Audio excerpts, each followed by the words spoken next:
game did not give them much distance at all. So he's coming out. He's been on a roll. He's making his 12th start and his very first start against the Nationals. And he's coming off. In his last start, he only threw 11 four-seam fastballs, and that was it. And that was the fewest ever in any start. But he was very good, but it picked up his little two-seamer, his sweeper, and his curveball. He threw more. We'll see what happens today. It changes every start. Yeah, because this is a Washington lineup that is absolutely on fire. Take this into consideration, folks. The first four hitters you see there, James Wood, Luis Garcia, Curtis Mead, C.J. Abrams, they have combined for 14 hits, 6 homers, and 11 runs batted in the first 2 games of this series. Yeah, and they have been unbelievable. They're outscoring the Guardians 10-1 in the first 2 innings, and they are the best at it, you know, in baseball. 78 runs in the first 2 innings. Let's check out that defense behind Gavin today. It looks like this. In the outfield, Martinez in left, Kwan in center, DeLauder in right. It'll be Schneemann and Rocchio on the left side of that infield, Bazana and Manzardo on the right, with Hedges doing the catching. Jonathan Parra will call the balls and strikes. Lance Barrett, your first base umpire. Alfonso Marquez, the crew chief, is at second, and Mike Estabrook over at third base. Game time temperature 70 degrees. Overcast skies as Gavin Williams winds it up, and today's first pitch is a curveball, and it was close but called a ball.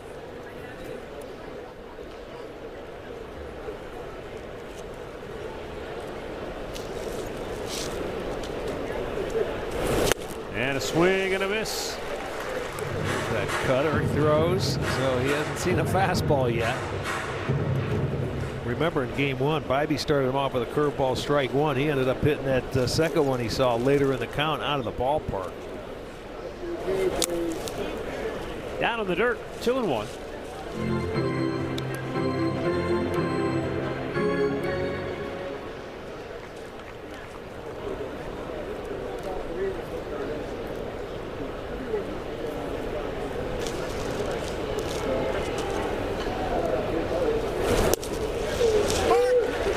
With a good hook, it's in there to even the count of 2-2. Washington is trying to move 3 games over 500 for the first time since they won the World Series back in 2019. And they're also trying to run their win streak to 5 straight for the first time in just over a year. They haven't done that.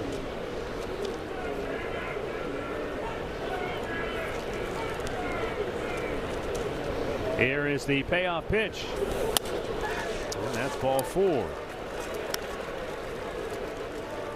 Well, in the last, we told you earlier, in the last 2 starts, Gavin has not walked a batter.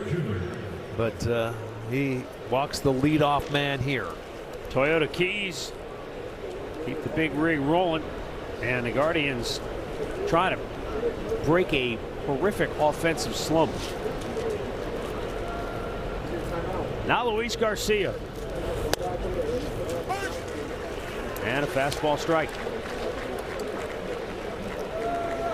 Garcia 3 for 5 in the series with a double and a homer. He did not play last night. The Cleveland starting lefty Joey Cantillo. 1 ball and 1 strike. Cantillo roughed up. Did not get out, or did not get into the 3rd inning. Was knocked out after just 2. 69 pitches made in 2 innings. The 1-1. Garcia went out in front of it. Stephen Vogt said earlier today that there's no mystery. There's nothing mystical as to what the Nationals are doing. He said, we're just not making good pitches. And they have been all over the bad ones. Yeah, they haven't missed. That's how that offense is rolling right now. Seems like they're putting everything in play and hitting them hard. Slow roller foul. I asked him, when you're game planning against a lineup that is as hot as Washington is, does that alter your game plan? Because ideally, you want the pitcher to always pitch to his strengths. You don't really want to worry about the lineup. You do have to be aware of where they're doing damage and where you maybe don't want to miss? They're doing damage pretty much over the whole lineup. No, I'm talking about zones. Yeah, okay.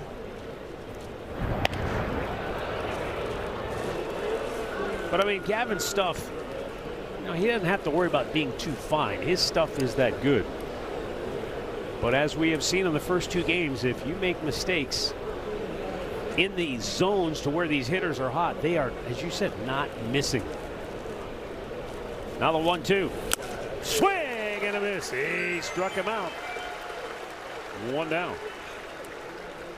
That was just good old-fashioned gas. Right, and I mean, he's been throwing a lot of off-speed pitches, and then he elevates that gas a little. Looked like a little two-seamer, where that ball takes off. That sinker, he threw a lot more of those in his last start against Philadelphia instead of the four-seamer. That's the one that usually he gives up the most hits on. Now here is Curtis Mead. Takes a strike. Well, Matt Arch, I think what you guys are getting to, especially with the big rig, is you can't be, I'm not saying they're intimidated, but you got to go do what you do best, right? And attack these guys and maybe get them off the plate a little bit.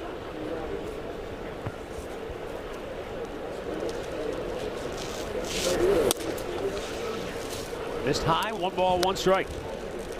Well, I know one thing, they were throwing a lot of pitches early, both starters. Before today, you got to have, you got to stay aggressive. It's easier to get ahead of the hitters.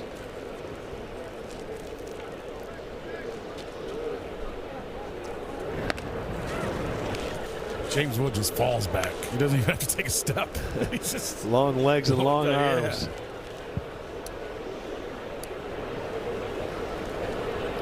Blake Buchera, first-year manager.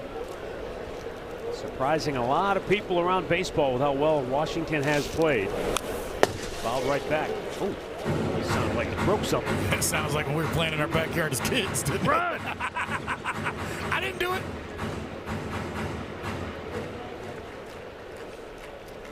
A ball and 2 strikes to count on Mead.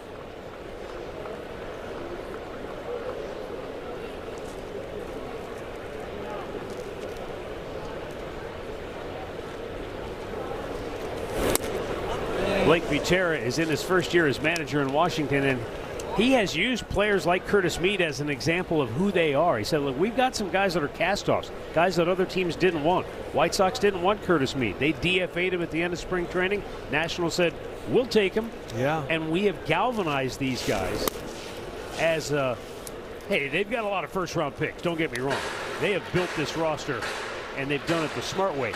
But these new guys that they've just kind of picked up, fit in nicely. Cast-offs, they've welcomed them, and they've used that as sort of a galvanizing influence that, hey, nobody's picking us. Everybody's overlooking us. Well, let's go out and show them, and they have so far this year. Well, you mentioned yesterday about the start that they had and the teams that they played. A couple of the best teams in baseball. And they got, they dug a hole for themselves. But, boy, they have picked themselves up and got out of it. Wood was running on the pitch, and DeLauder jumped into the netting, couldn't come up with it. So Mead stays alive on a long foul ball. DeLauder was peeking down at the runner to see if James Wood.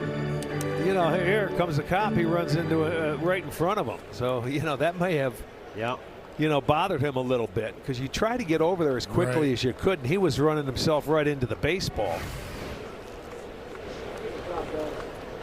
He better arrest the officer.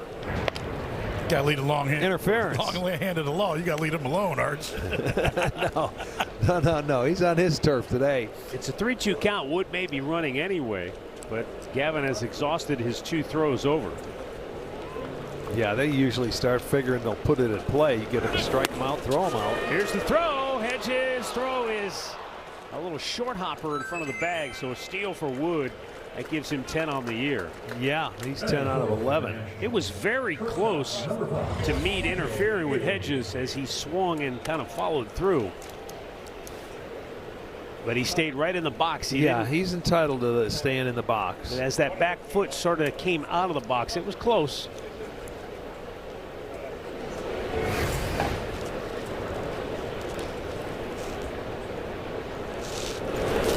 You kind of wonder had Hedges inadvertently stepped on his foot and that foot was out of the box, if that would have warranted an interference call. I would think it would. Yeah, you have to make contact.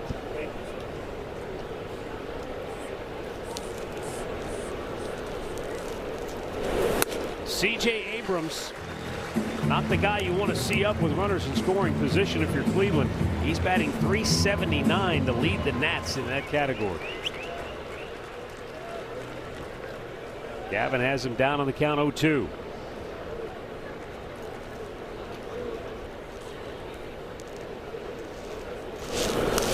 Oh man, they hit him. He didn't even move that front foot. He took it and he's going to first base. So not all bad. First base was open. Didn't mean to do it. He was trying to get a swing on that breaking ball, and you could see it gets him up on the leg.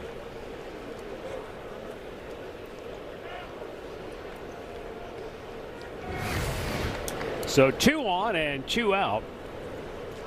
Every first inning has been long for these Nationals hitters. A challenge coming from Austin Hedges.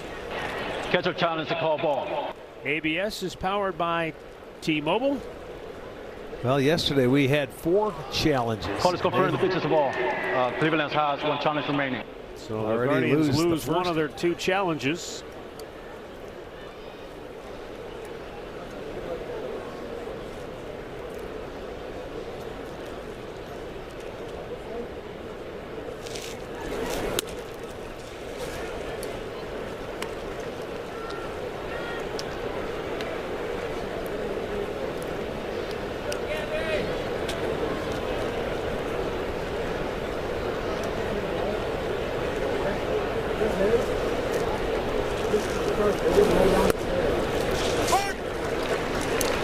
Oh, he throws that breaking ball in there for a strike.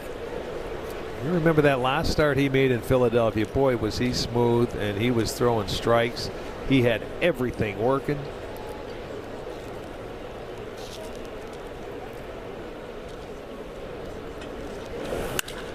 High pop should get him out of the inning. Angel Martinez will make the catch, and the side is retired. The Nats strand a pair. The Guardians are coming to bat.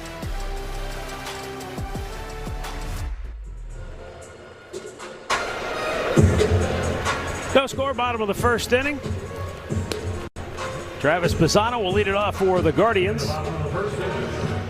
This is Guardians offense that is trying to shake loose. They have scored 3 runs or less in 7 consecutive games. They haven't had an 8-game streak since they went 9 consecutive games without scoring more than 3 runs 14 years ago. Wow.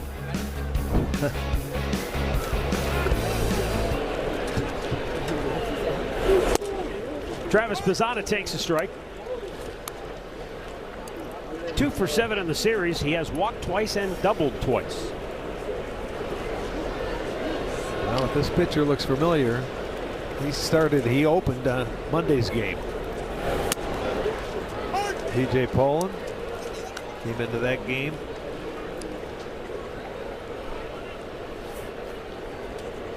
Arch, does it help that he'll pretty much see the same 3 guys he saw the other day? Does it help our guys? It should. You know what I mean? Yeah, I think it will. I mean, at least they have an idea where the ball's coming from and what he throws. And it's telling, it's telling to me also, Arch, that they'll do this with their veteran pitchers, starting pitchers, but they didn't want to do it with their young guy last night with the opener. The young guy last night was pretty darn good. He was good. He's got a chance to be really good down the road. There's no need to bring somebody else in to let him start. Pisano will challenge on the called 3rd strike. The batter challenge to call strike. And if he's not right, the Guardians are out of ABS challenges. And the Guardians do not have any challenges remaining. Cleveland is out of challenges. So 2 challenges in the first inning, and they are done. Number 11, Jose Ramirez. 1 away for Jose Ramirez.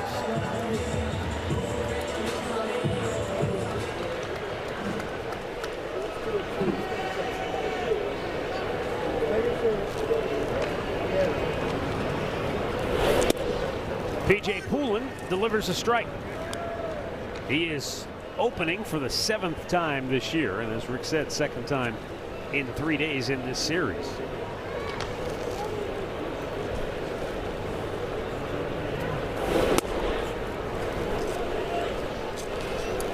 Whether or not it gives the Guardians hitters any kind of an advantage because they've already seen him once remains to be seen.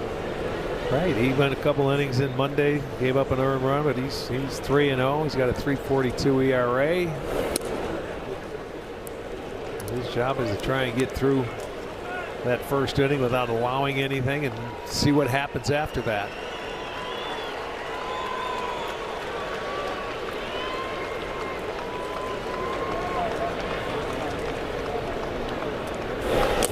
Miles Michaelis is coming in after Poulin as the bulk pitcher, and he's coming off 5 scoreless innings against Atlanta.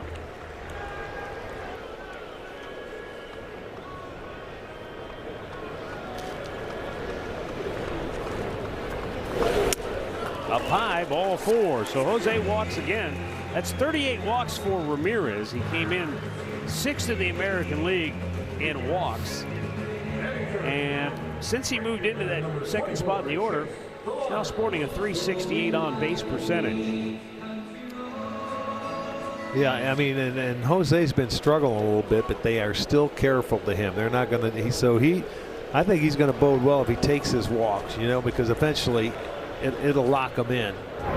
It's almost like maybe not swinging the bat as well as we have seen him swing it is worked to his advantage, because he's saying, all right, I'm not locked in, so I'm going to take my walk. Whereas if he's hot, he's swinging at everything. Right. But yeah, when you're seeing it well, you've got a lot more confidence and things like that. But teams are still going to pitch around him.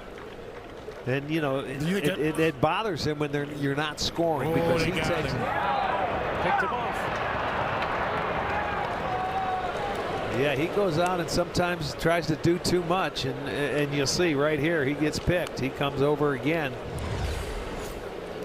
He was thinking about it. He was going, and then he realized, oh boy, I got to get back. Couldn't do it. That was a really good move by P.J. Poulin. Made it close.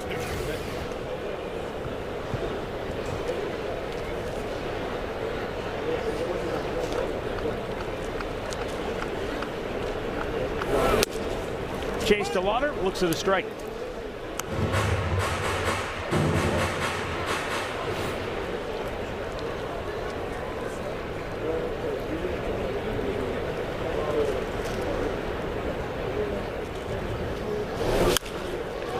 Liner down the left field line, but slicing foul. That's why you bring the glove. Liner down the left field line, but slicing foul. That's why you bring the glove. Did that kid make a catch right out of there? I thought it was going to hit the screen, but that's no kid. But he caught it. Arch. Well, let's see. There he is. Hey, kid, nice catch, kid. He snagged it. He's good play. He gave it to a kid. He snagged it. He's good play. He gave it to a kid. The guy in the blue cap in front of him. Now the 0-2 to Chase. And that's fouled back.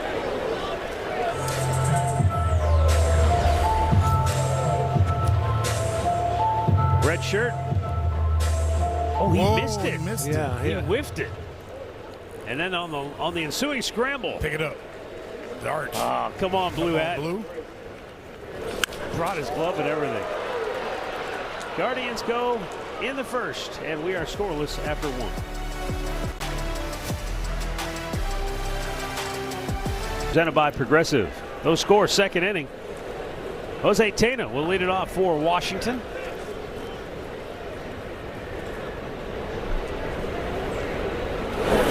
Tell you what, when Tena swings, he's not leaving anything in the bag. 9 of his last 10 hits have all gone for extra bases. 6 doubles, a triple, and a home run.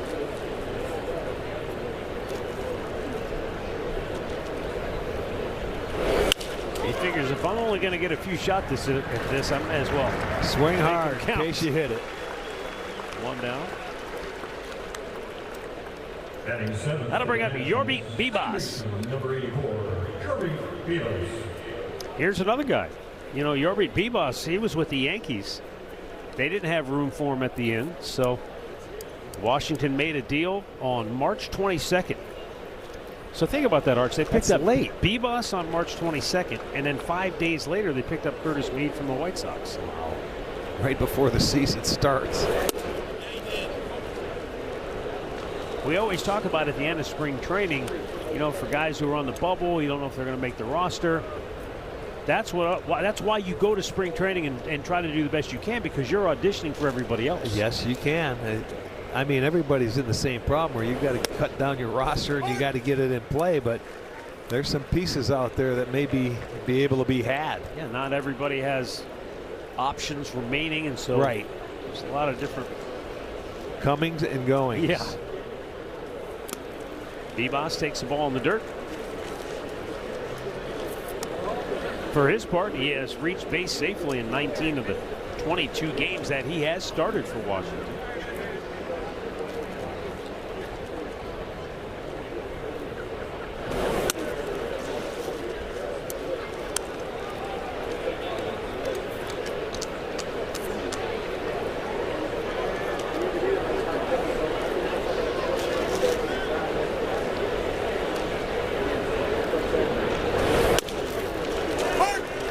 Top of the zone for a called strike, and the count is full.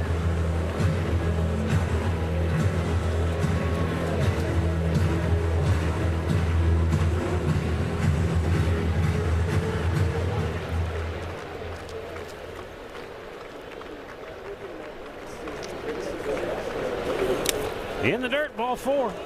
Second walk in as many innings for Gavin. For Washington, Drew Millis, the catcher, switch hitter. Millis is a switch hitter, but he's pretty much only going to play against right-handed pitching because all of his hits have come off righties. He does not have a hit against a left-handed pitcher yet this year.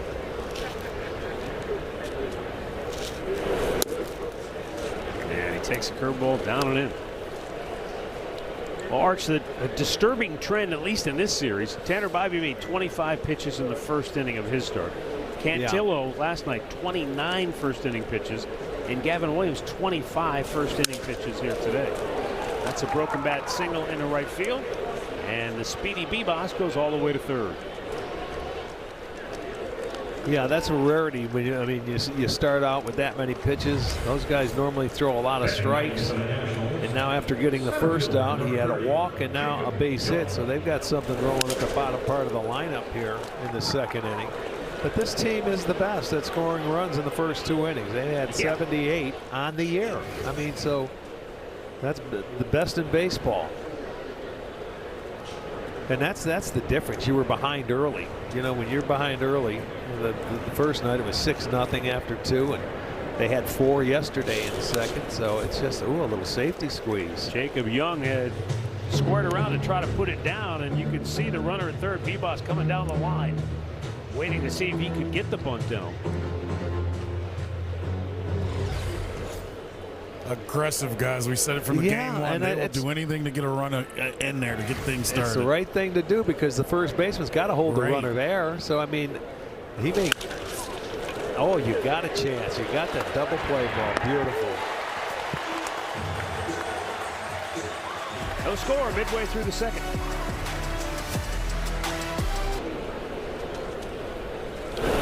Kyle Manzardo, leading off the second inning, takes a strike. Manzo has hit in 12 of his last 19 games. He got off to a very slow start, but he has picked it up because in those last 19 games he's hit .286. 4 homers, a couple of doubles, 10 runs knocked in.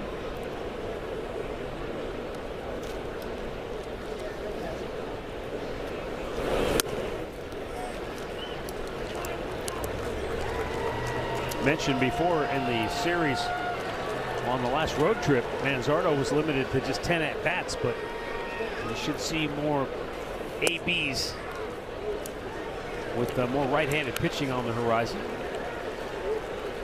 Miles Michaelis, the bulk pitcher, is now on for Washington. P.J. Poulin, the opener, went a scoreless inning. And he kind of laid that one in there. 3-2. Michaelis, as I said, coming off 5 scoreless innings, just 3 hits allowed against Atlanta. In Atlanta. And he strikes out Kyle Manzardo. This is another disturbing trend. Last night, I told you the Guardians, one of the better teams in baseball at not striking out, but that was not the case last night. They struck out 12 times in the ballgame. Yeah, and Manzardo had the count in his favor, a nice 3-1 count, hitter's count, but he was able to come back and get him, pounding that zone with 2 strikes. There's a little breaking ball.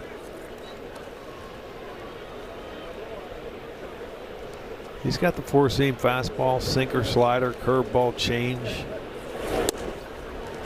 He's 37 years old, a crafty veteran, has been around. A lot of his time with the St. Louis Cardinals. Yeah, that's why Rhys Hoskins has the most at bats against him, and he's on the bench. Rhys Hoskins 4 for 18 against Michaelis with a couple of home runs.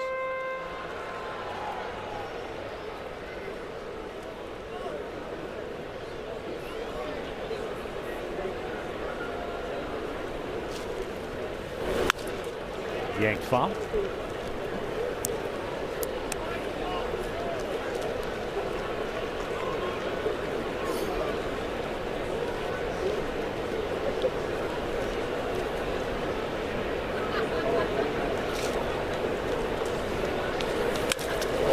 Inside out, he went down and dug it out. Yes, he did. He likes it inside. He was able to do a nice job of getting through that baseball and getting a base knock right back up the middle.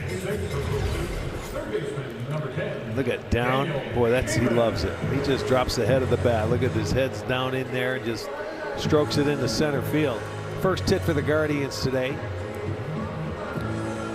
I'll tell you what, in honor of the Aussies in the house, Curtis Mead and Travis Pisano, that was like a cricket swing, wasn't it? Yeah. Yeah, that's about right. It was only about 6 inches off the ground. Daniel Schneemann fouls one off to the left. You know, Ben Broussard, who's co-hosting our pre and post game coverage on the homestand, he was telling me something before the game. It kind of resonated with where some of these Guardians hitters are at right now. Angel was 2 for his last 27 before that hit. Daniel Schneemann currently 4 for his last 33. And Benny said, you know, there were times in my career where when I was in a slump like that, I would lay in bed at night just thinking about it. I couldn't shut my brain off. And he said, when you're in the middle of it, you're just so wrapped up. It's hard to relax. And everybody says, just relax, just go out there.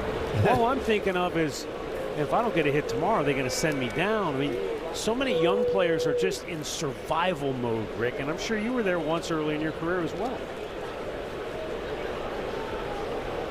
Well, you do anything you can. When you're going through it, you work hard to try and get your way out of it. Angel was running on the pitch, but it's fouled off. Did you ever stay up late at night, Arch, laying in your bed thinking about it? Yeah, you think about it. Driving to the park, driving home from the park? You're always thinking about it. You know, it doesn't matter what. But you know what? Sooner or later you realize, hey, look, you'll get it figured out. You just keep battling. You always say take your brain out of your head when you're at the plate. Yeah. And I mean, it's simple. sometimes you got to get away from it instead of thinking right, so much. Right. And it's like you got to find something that gets you to do that. I was talking. You know, but when you're not playing every day and you're going through that, it may be a little tougher. I was talking to because you know you're not going to get at bats if you're not putting the ball in play. I was even talking to Pisano about that. And he said, you know, because he's very much broken, can break down his swing, and he said, yeah, he goes, the hardest thing is when I'm thinking about all my mechanical stuff. And he goes, and I've had to learn how once I get in the batter's box, I got to turn that all off. Yeah. And he goes, and it's hard at times, but you have to do it. Well, when you step in the box, you just want to see ball, hit ball. You work all day long to try and perfect it. But it doesn't help you when the game starts. You got to go in there and just react. Easier said than done.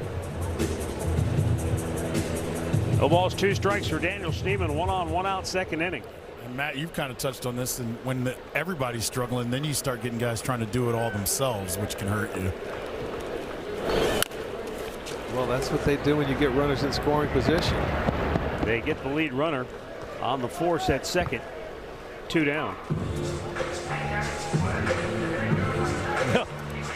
Ben told me, he said, you know you've kind of hit rock bottom as a hitter when, let's say you're 0 for 3 and you punched out 3 times, and you're in the dugout counting up the batter saying, I hope I don't have to bat again, because if I do, that's 0 for 4 with 4 strikeouts. He said when you get to that point, that's rock bottom. He said where you want your mindset to be is when you get to the point, it's like, man, I want one more at bat because I'm going to get a hit. I'm going to drive in a run.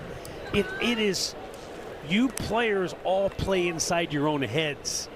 It's one thing to go out there and compete against the guy who's standing 60 feet 6 inches away, but you're also competing against yourself half the time. Yeah, but if you don't want to get an at bat, then you should. Yeah, it's you're in worse. trouble. You're beat before you even. You better go take your uniform Well, off. I've watched a couple guys in this series when they strike out last night and tonight, where they're walking back and forth, just walking back and forth. Yeah, but you never forget this game is fun. Yeah, right. Enjoy it. The 1-1 is popped out of play to the left. I think you just hit on it.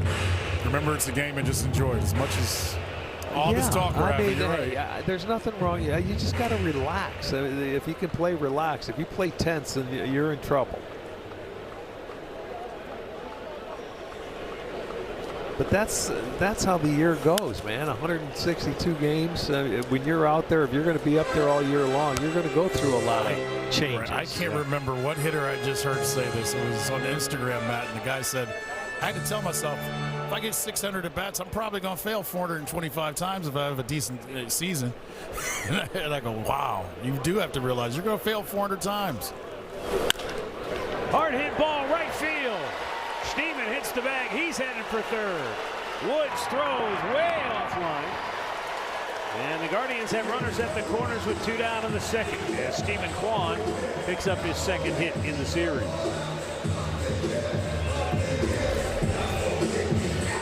Well, he finds that hole. He's got to scoot, man. He had to get out of the way of that. That goes behind him, so that enabled him. He said, all right, I got to get to third base now. The ball goes in front of that guy that's coming off first base. A lot of times you won't get there, but if it's behind you, you better get to third base, and he did. So you got first and third now with 2 outs. And now Austin Hedges to the plate. Pitches outside, ball 1.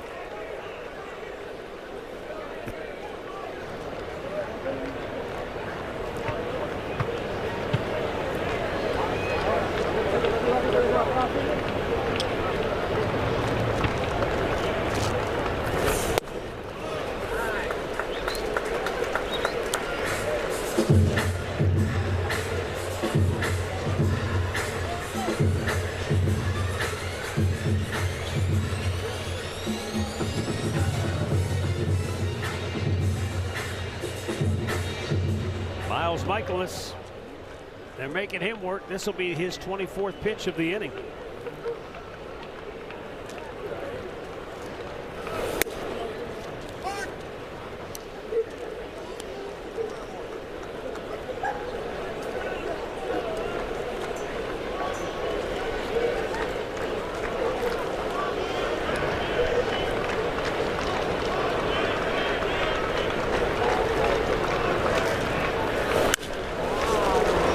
Him up. The second baseman, Bibas. Guardians get a couple of hits, can't cash in. No score through 2.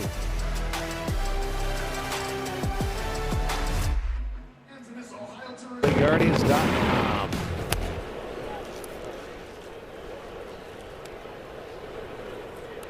James Wood leading off the 3rd inning.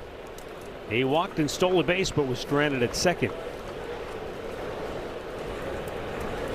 Gavin Williams, backdoor curveball, evens the count of 1-1. James Wood tied for 2nd in the National League in homers, 7th in runs batted in, 6th in doubles. Archie was really simple about his approach, and it kind of plays off what we were talking about. James Wood says right now, where he's in this position right now, he's just worried about staying in his zone. So as long as I swing at the pitches in my zone, I know I'm okay. Yeah. And you can see it in how he's hit in this series so far. Well, and then you know when a guy's locked in, he's seeing the ball very well. He's picking it up early out of every pitcher's hand. You know, and they're not just missing it. Nowhere was that more evident than when we saw him, you know, take the ball the other way, take the ball the other way, and then he gets the changeup, and it just natural. He wasn't. If he's trying to pull that ball, it ends up in the corner somewhere. 60 feet foul. That's what. Just by staying on it, he just crushed it for a home run. That's what makes him a dangerous hitter, because you know, that's a natural swing for him going to the big part of the field, left center, left center. Well, you talk about lineups and how different they are nowadays. You just said he has 15 home runs out of that leadoff spot. Only Byron Buxton has more in the leadoff spot with 16. Ripped to right. Speed him up. If you make a mistake and slow it down, that's exactly what you do. You speed him up, and he pulls the ball. And so that's going to be his 15th double. Got 15 homers, and he's got 10 stolen bases. This guy's having some kind of year. There it is. It was down. It was in. He pulled it and stayed back on it. So that was in his zone that he liked. They have 109 doubles now as a team.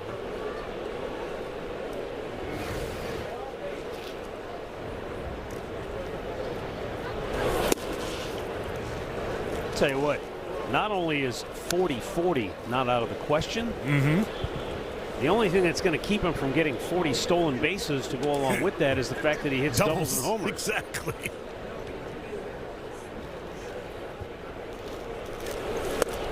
Luis Garcia hacks away and comes up empty on that curveball 1-1. Yeah, he's trying to pull it and get it over, get him over to third base.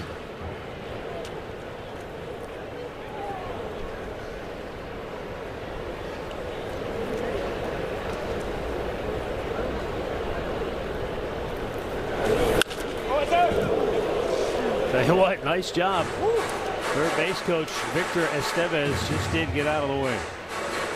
Well, that's you know, he hasn't thrown many good high fastballs today, and You he can did see that right there. Caught his breath. You're lucky to get out of the way of that. He was tardy. Man, that was scary. Yeah, it is. He's 80 feet away.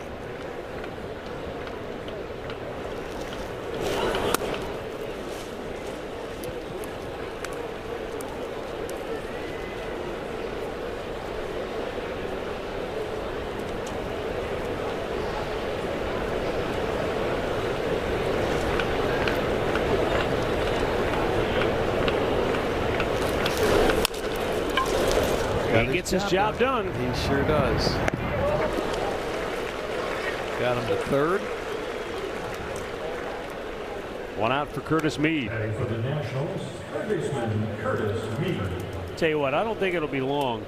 You know, in football, coaches will wear a big pad on their form if they're you know, helping. Right. I think these base coaches are going to end up with like shields. They'll be like goalies, you know, padding all over the place.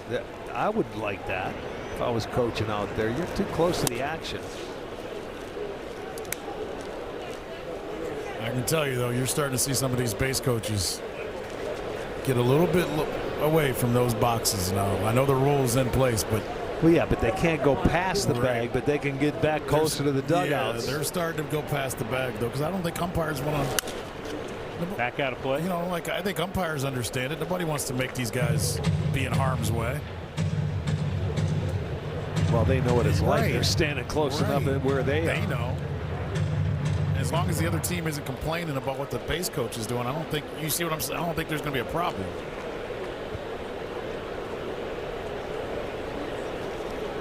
Infield is in with a runner at third and one out. And a check swing back to the on-deck circle. Send along happy birthday wishes to Susan Smudzinski of Cleveland, turning 81 today. Susan, happy birthday.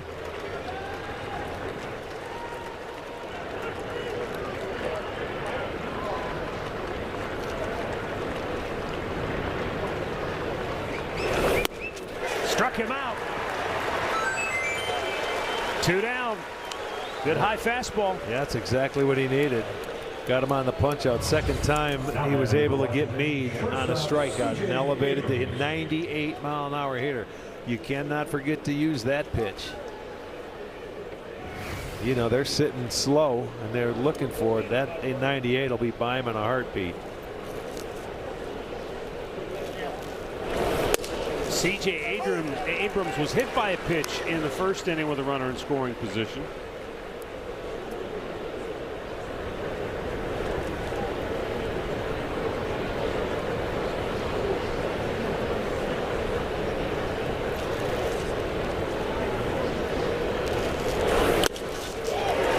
Swung through that one, 0-2. You can see he's got a good fastball.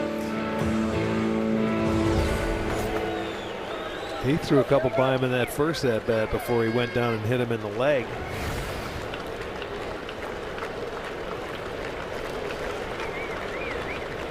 Now the 0-2.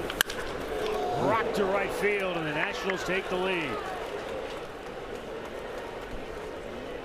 And to second base goes C.J. Abrams.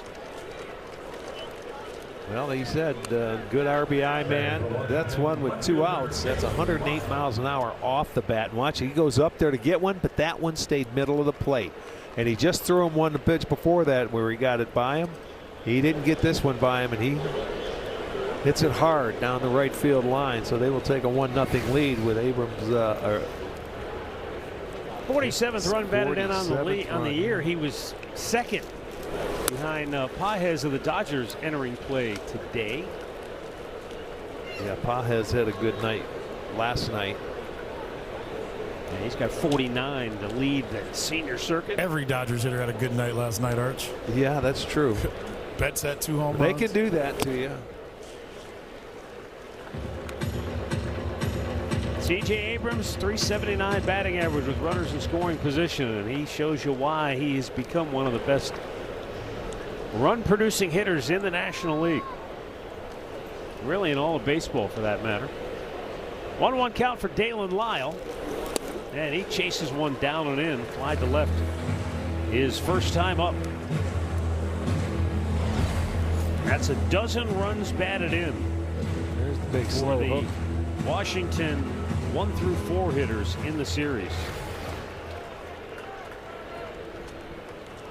Gutierrez kept them together this week. I understand why.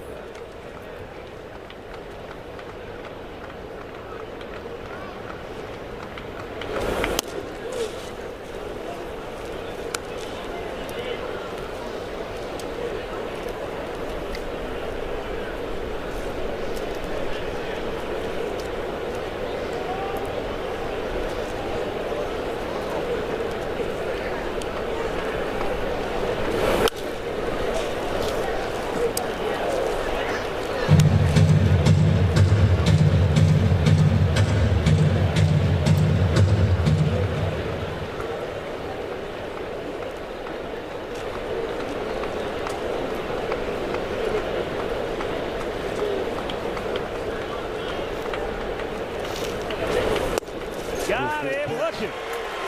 Rung him up with a beautiful curveball. 4th strikeout for Gavin. Nats strike first. They lead 1-0. 1986, but before that, he was the first overall pick in the 1978 draft out of Arizona State by the Atlanta Braves. Brian Rocchio lifts one in the air to center field for out number 1 here in the 3rd inning. Yeah, he was a guy. He had short arms. You couldn't get inside on him. You know, he could hit him a long way. You could see 23 homers in his rookie year. He beat Ozzie Smith out for that. 4-homer game, and yeah, that's when they were rolling. They started to become, you know. Well, with Bob Horner and Dale Murphy, yeah, I mean, that was a pretty good. Yes, it was. 1-2 punch. Travis Bazzana struck out looking his first time up. It's been a tough year for the Atlanta Braves fans. Bobby Cox has passed away. Ted Turner passed away in the last month. And right. It's Bob Horner now. That's just unbelievable. Bazzana with a fly ball to right center field. It's in the alley. It's off the wall, hit near the base of the fence, and into second base goes Bazzana with a 1-out double. That's his 5th double on the year and his 4th in the last 14 games. Yeah, he's had what now? Extra base hit in 5 games. He smoked this one. This one to the base of the wall. And Young played it well out there by the time he was rounded, because you know he's thinking maybe 3 if you get the right kick off that wall. But this is a tough triples park. This is not a good one. But he played it well out there, but a 1-out double. Now you've got a guy in scoring position.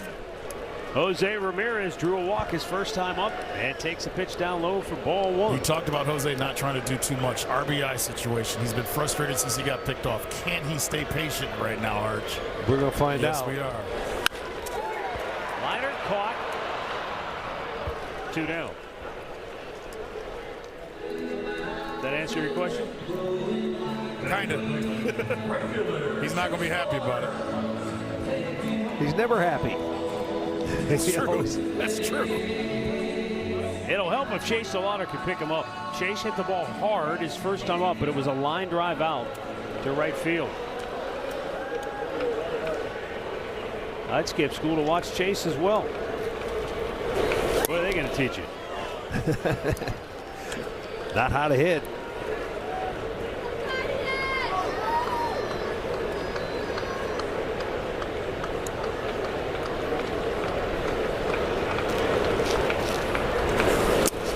You know, we were talking earlier about when hitters struggle, in particular young hitters.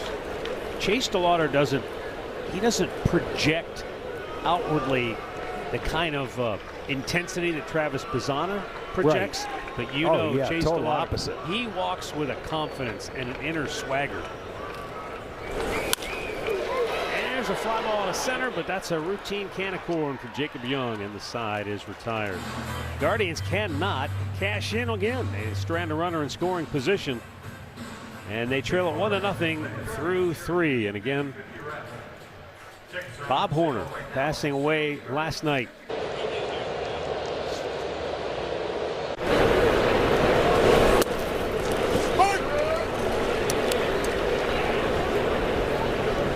Jose Tena leads off here in the 4th inning for Washington. 1-0, Nats lead it. They scored in the 3rd on a 2-out RBI hit by C.J. Abrams. Jose Tena grounded to first, his only time up in the 2nd inning.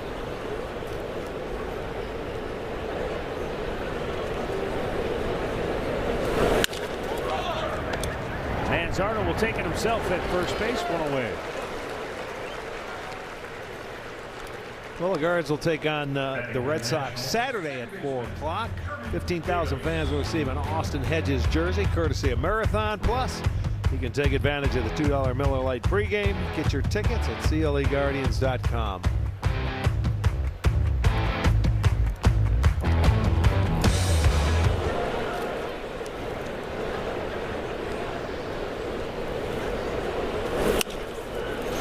Popped up, foul. Oh, yeah.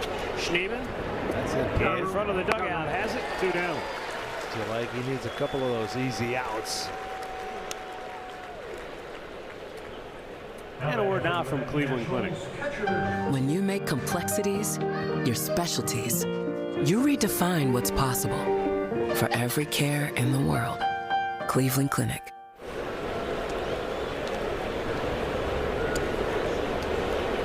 Drew Millis broke his bat, singled in the 2nd.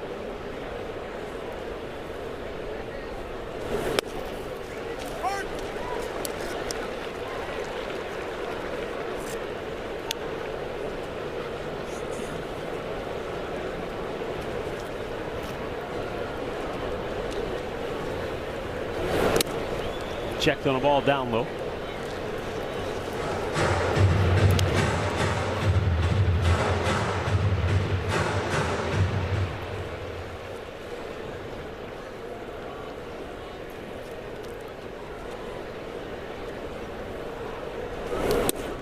Way out in front of the breaking ball. 1-2.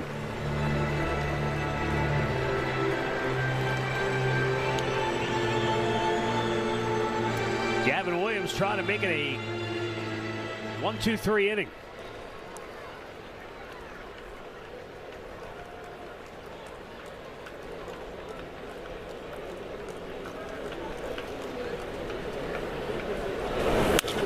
And a ground ball to second. This should get, Bazzana stays with it, throws him out. And the Nats go 1-2-3.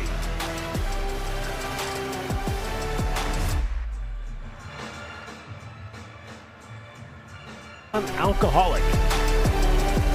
The Blue Moon Terrace Garden on the third base line in left field here at Progressive Field, one of the newly renovated areas, and the Guardians pregame show will be broadcasting from the Blue Moon Terrace Garden prior to Saturday's game. 3:30 start on coverage.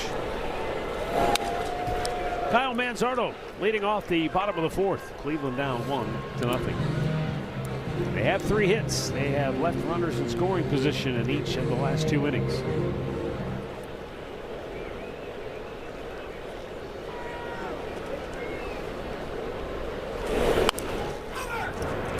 To first, and Luis Garcia flips it over 1 down. And a word now from Bet365. Did you win? Let's just say the next round of omelets is on me, fellas. Bet $10, get $200 in bonus bets.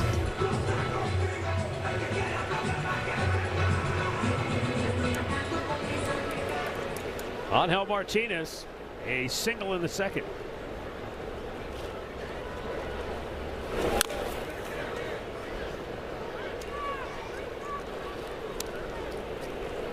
That single, he picked it up off the ground. We said it was down. It was down in the zone, but he took it right back up the middle.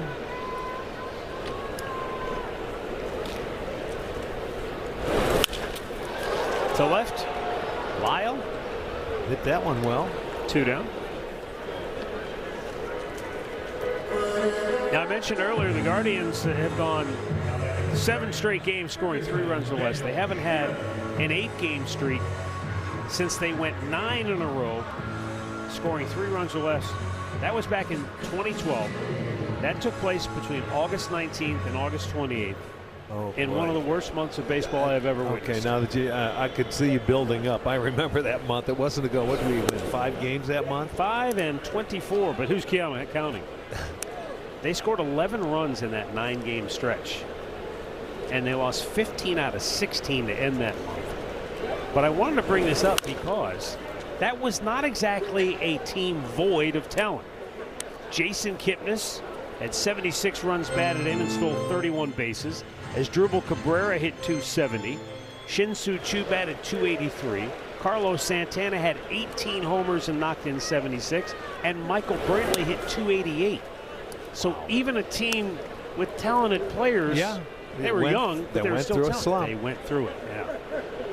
So it can happen. That was a terrible month, and that's, you know, you're grinding out down there at that time of the year. Broken bat. It may. Oh, misplay by Bibas. He ended up going back, and it sort of overran it. Yeah. You know, he had the beat on it, but he just took one too many steps going to the line. And I'll tell you what, Schneemann will take that. He needed that knock. Quit hitting it hard. You got to hit a few change-ups. You see where it came back and it went, you know, past that glove.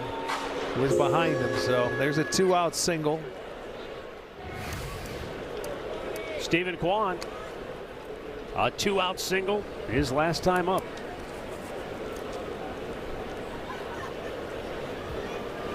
Last time Schneemann was on, if you can see his left hand, he's got a cut. I don't know, sliding into the bag arch or the dirt, but it took the skin off the top of his hand. Yeah. Yeah, you don't realize how hard that ground is around the bases where you can slide into it. Oh, yeah, you got to, took off some skin. All the guys are like, how the heck did you do that? Well, doesn't he wear like any? He should be wearing gloves or the of glove or something like that on. They don't need no stinking glove. Okay, well then he's got to play with the no skin. Fine. No skin. No abrasion.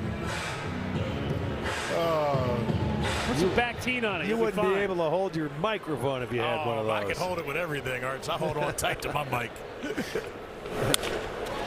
Left field. Inning over. 4 complete. 1-0 Nationals. It's the ballpark in a whole new way at Dinner on the Diamond. That'll be Wednesday, June 3rd. Guests will enjoy a special dinner on the warning track while watching the Guardians-Yankees game live on the scoreboard. CLEGuardians.com.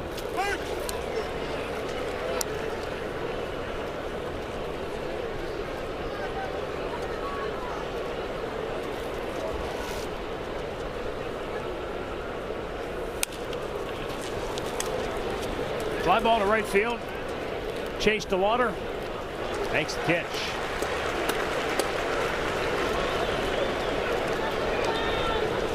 Injury report brought to you by the injury attorneys at Elk & Elk. Eric Skubal through a 3-inning, 39-pitch live BP session. Well, but they can't wait to get him back.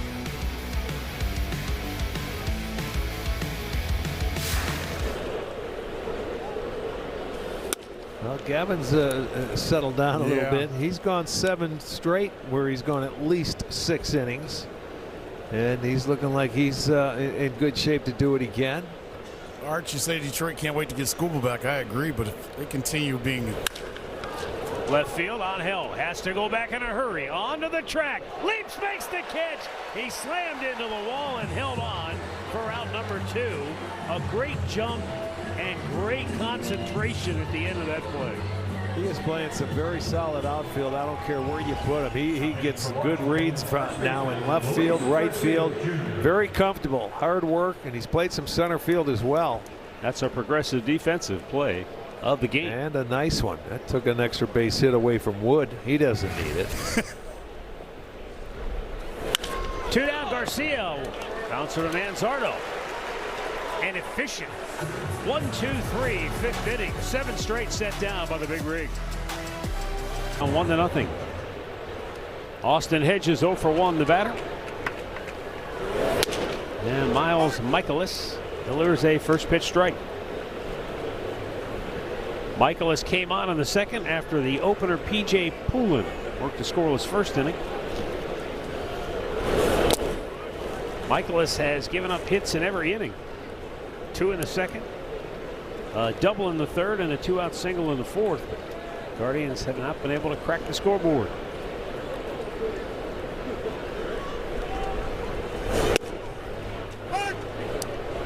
They are also out of ABS challenges. They exhausted them early. They sure did. First inning. That was hard to believe. That's the shortest we've seen. Yeah. We saw it before in the 3rd inning, but never the first.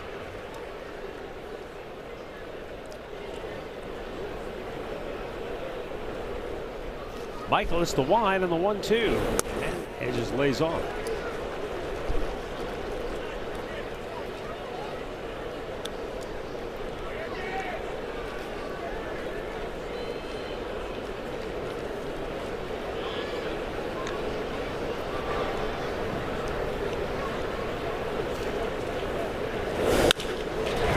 To third. Meade. He played it perfectly at first, even though he had it off to the side, but it just didn't stay in the glove. Yeah, it ate him up, man. That ball was hit hard, and by the time he's coming, you see, it was on his side, and if it was Adam, he might have had it, but that was a tough hop, and he just couldn't hold on to it. He would have lucked out if that ball stayed in his glove, so give Hedges a single. That's number 5 now. They got 5 hits.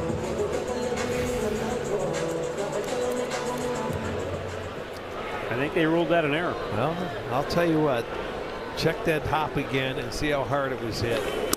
Brian Whoever's Rocchio scoring today. Let's see who's scoring today. Tell him to go get in front of it. Our Liberty Mutual Insurance field coverage. Brian Rocchio hitting everything in sight. Last 15 games, he's batting .422. He's now 6th in the American League in batting average entering play today.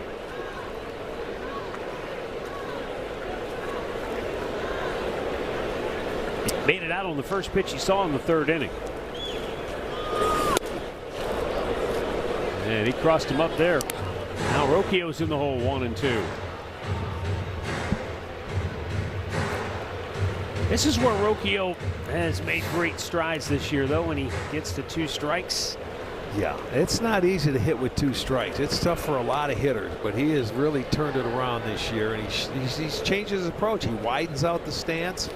He cuts down the swing. He sees the ball a little bit better, and he uses the whole field. And that's the key to trying to hit and cut down on strikeouts, is put it in play.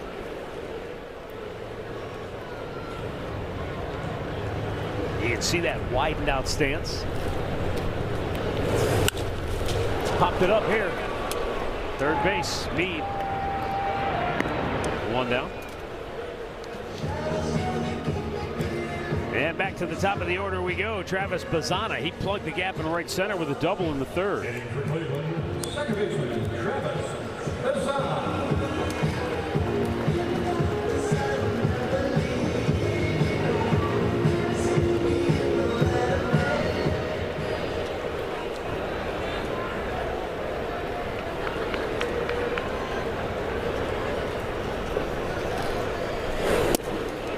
And that's low, ball 1.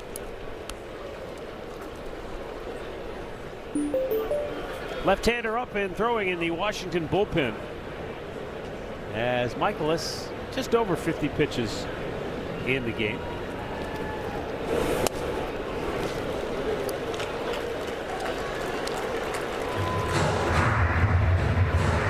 That is Richard Lovelady. All right.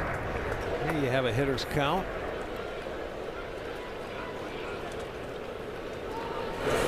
There's a ball hit to right center field. Closing, not getting it is Young. It skips by and backed up smartly by Wood. Bazzana's into second with a double, and into third is Austin Hedges.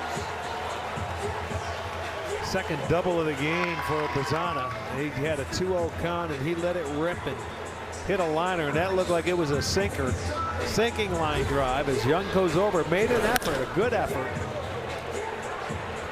But as that ball bounces up, you can see who's right there. Woodford, who's playing in right field.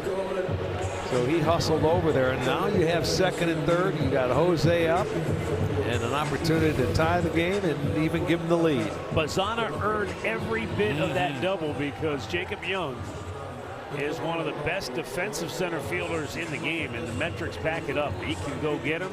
Good routes, but you're right, Rick. That ball had maybe more topspin. Yeah, on it was a line drive, and that had some good topspin to it, boy. Jose Ramirez coming up after the meeting between the pitching coach and Miles Michaelis.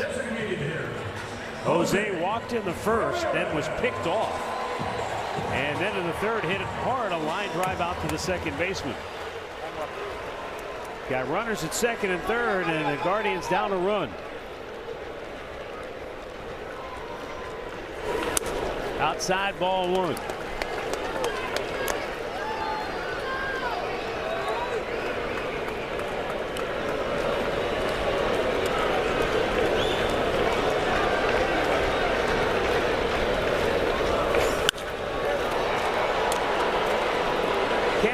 Center field, tagging up at third is Hedges. He's headed home. Young's got a good arm, but the throw is way offline, and Hedges scores to tie the game.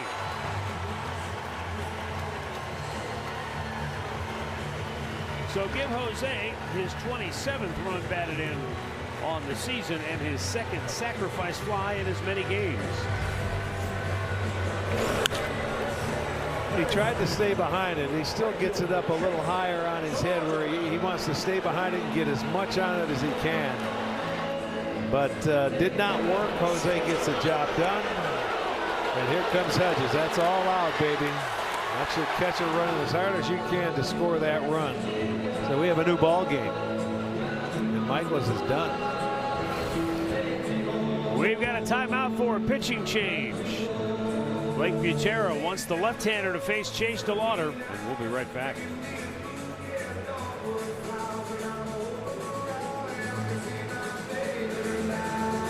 Lovelady, left-hander, is the new pitcher for the Nats. Chase DeLauder is the batter. Rhys Hoskins has moved to the on-deck circle to hit for Manzardo. There are 2 outs. Go-ahead run in scoring position as DeLauder lines it to left field. That'll get down for a base hit. Bazzana flying around third base. Throw to the plate, not nearly in time. And Chase DeLauder breaks the tie with a 2-out RBI single in the 5th.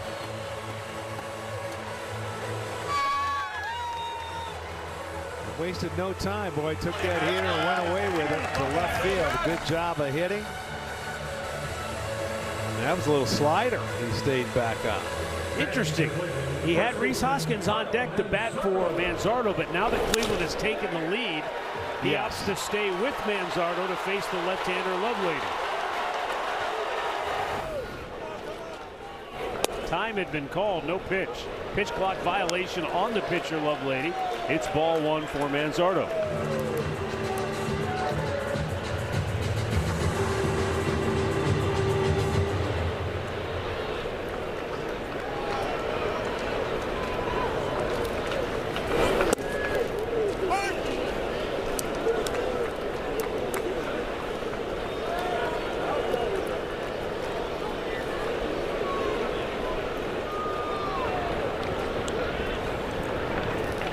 One pitch. And Kyle fights off into center field. Chase can run all day. He's on his way to third base. And he'll get in there easily on the 2-out single to center by Manzardo. Got jammed a little bit, but gets it in there and keeps the inning going. They have 4 hits in this inning. A couple of 2-out singles. That always helps. Gives Martinez an opportunity. He swung the bat very well today.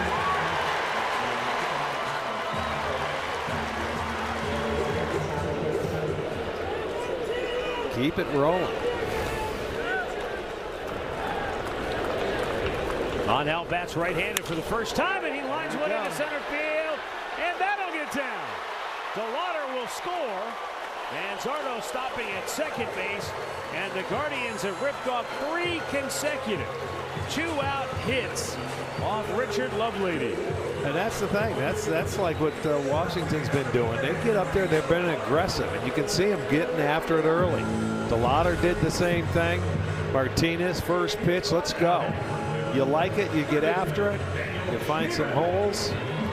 They now have a 3-1 lead.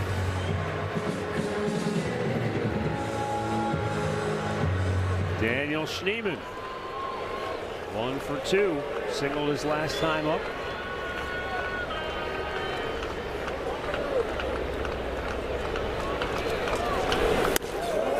Buzzed him up and in.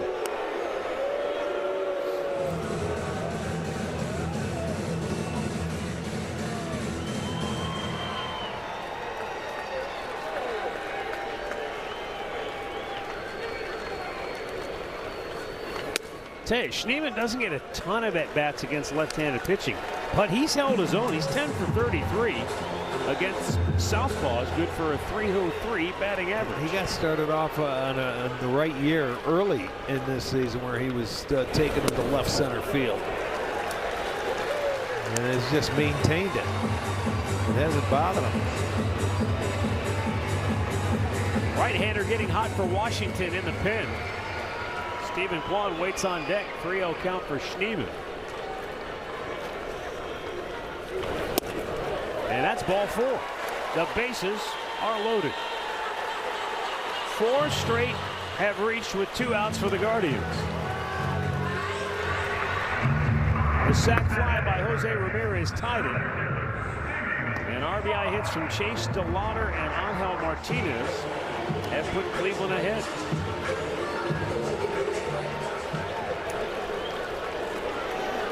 Stephen Kwan is the 9th man to bat in the inning. And that's ball 1. So Lovelady's missed with 5 straight after the RBI single to center by Angel Martinez.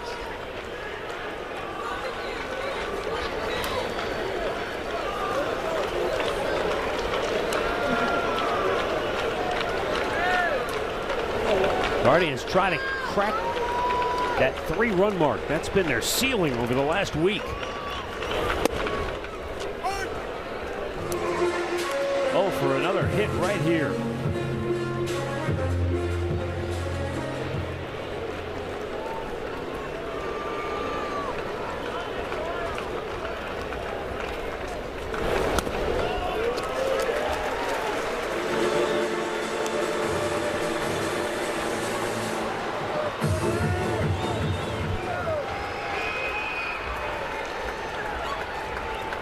This is one they could really take advantage of. Get one more going. Line drive caught by C.J. Abrams to end the inning. Guardians send 9 men to the plate. 5 hits, 3 runs. They lead it by 2.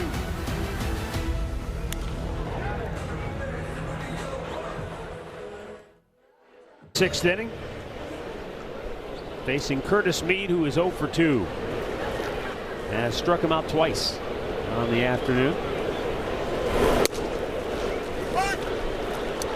Had a nice quick inning there. He'd like to do it again, get that offense right back into the dugout.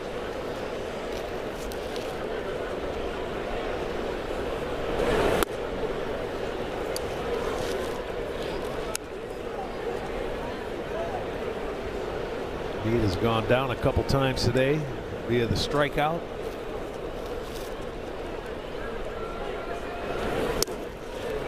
Checked on a ball low and away.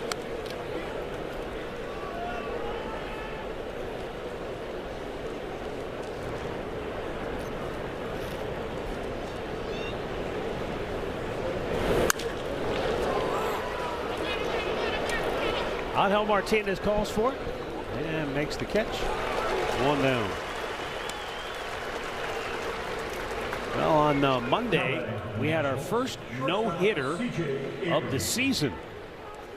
But it was not the typical no-hitter. A combined no-no thrown by the Houston Astros against the Texas Rangers.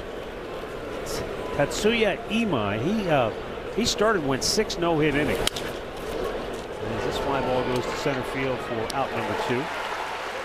And then Stephen Okert pitched a perfect 7th inning. And then the final 2 innings were pitched by Alimber Santa in his first ever game. He went 2 no-hit innings to finish the combined no-hitter in his first ever Major League ball game. Imagine having the guts to say, we got a chance to finish a no-hitter. I'm going to put the rookie. Yeah, let me throw the guy out here who's never pitched in a big league game before. Well, that's pretty awesome. And he did it. He nailed it down. That's pretty awesome. 1, 2, 3. And so is that inning. Go the Washington Nationals. 3-1 Cleveland. Thrown by the Houston Astros, and Alimber Santa finished it with 2 innings of no-hit ball in his Major League debut. He's not the first pitcher to throw a no-hitter or be involved in a no-hitter in his Major League debut. The first time it happened was back in 1892. A guy by the name of Bumpus Jones, who threw a no-hitter for Cincinnati against Pittsburgh on the final day of the season. What's great about the story of those 4 days before that, he pitched against Cincinnati in an exhibition game, and Charlie Comiskey, who was with the Reds, said, we got to sign this guy, he's pretty good. So they did, and he pitched the last game of the season, a no-hitter against Pittsburgh in his first ever Major League game. And it was the last time the pitcher's mound was 50 feet away from home plate. The following year, they moved it back to 60 feet 6 inches. Wow, Bumpus Jones. Bumpus Jones.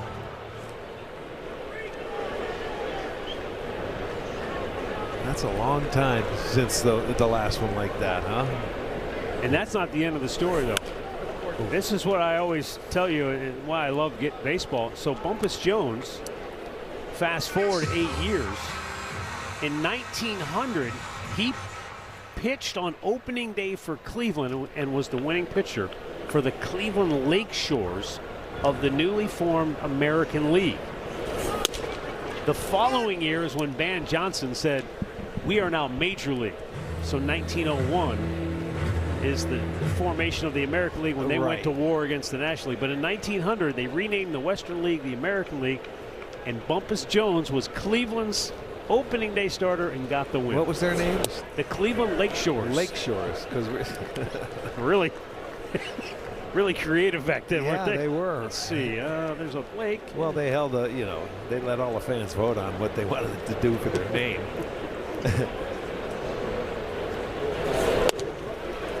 Art, you don't have your Lakeshore jersey still? No, I lost that in traveling. One day traveling with the luggage on the train. I left it on the train. Now, Matt, I asked, is that a nickname or was he named Bumpus? Charles Leander Jones. I knew you would have it. Liner to center. Jacob Young makes the catch. Obviously, when you're talking about people that were playing in the late 1800s and were born somewhere in the mid 1800s, Hard to, Yeah, a lot of the stories that are just not. They weren't written down. They weren't transcribed. no, you're kidding me. Yes. You think they're? Yeah, it's a fish story. Next story's better though. They're not even. His birth date was listed as January 1st. They don't even know if that's real. I don't buy that. No. Yeah. Well, that's how it used to be when you get all baseball just on radio. You know, when they finally got to radio and the stories kept traveling around and you'd hear them, and by the time they were told about 1 million times, the story gets a little bit bigger. And I see the smirk on my partner's face. How he loves it. He won't show me any teeth. He's just trying to hide it. Yeah, see? There's Bumpus Jones. Bumpus here.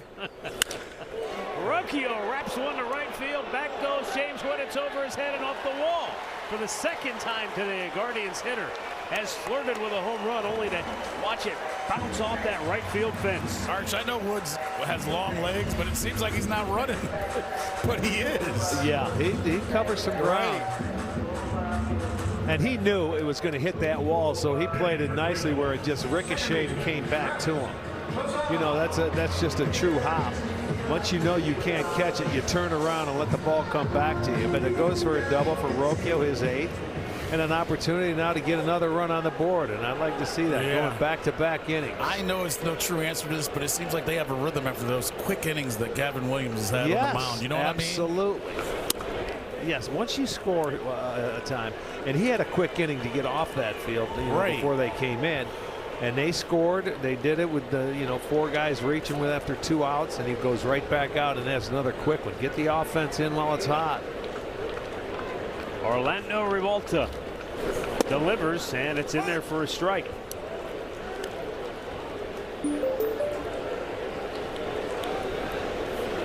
Bazzana, 2 more doubles today.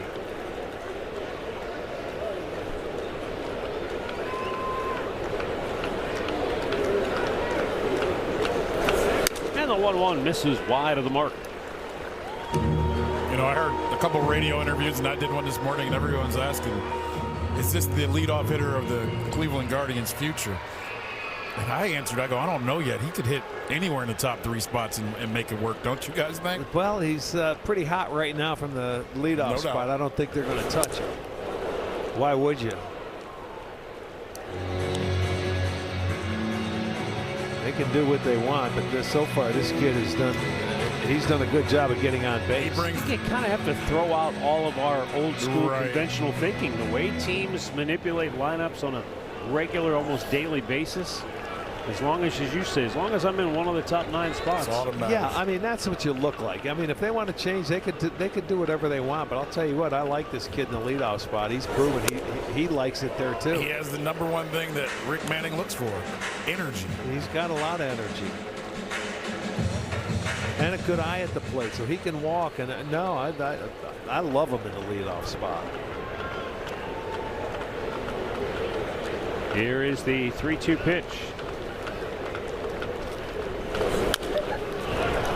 You know, when I was young, and you know, you hear all these sayings in baseball, like, you know, boy, he's got a good eye at the plate. I used to think having a good eye at the plate meant you didn't swing at pitches that were out of the strike zone, and that's why you had a good eye at the plate. But the key with a guy like Travis Bazzana is he knows what pitches to swing at. But once he can really tattoo and hit hard, in addition to not swinging at the bad pitches. You know, everybody swings at bad pitches. Right. I mean, throughout the course of the year, you give away at-bats. He doesn't give away at-bats for a young hitter. He comes up there and he makes the most out of every at-bat. He goes back and looks at the iPad. He knows his strengths and weaknesses. He's going to get better because he's just learning the league. He's only been here for, what, 3 weeks or something like that? He hasn't been here. But the time he has been, he's getting used to it. I go back to the ball he fouled off. He doesn't even have 100 at bats yet. Yeah. But the foul ball he had, not the last one, but the previous one, where you can spoil a pitch that he knows he can't do anything with, and he's got 2 strikes on him. That's what impresses me.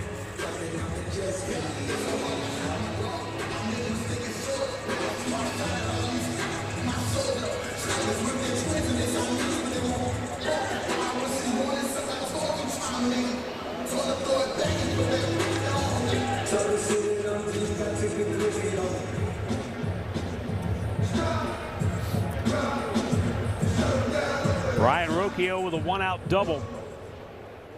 He's standing out there in scoring position as Bazana awaits the 3-2 pitch.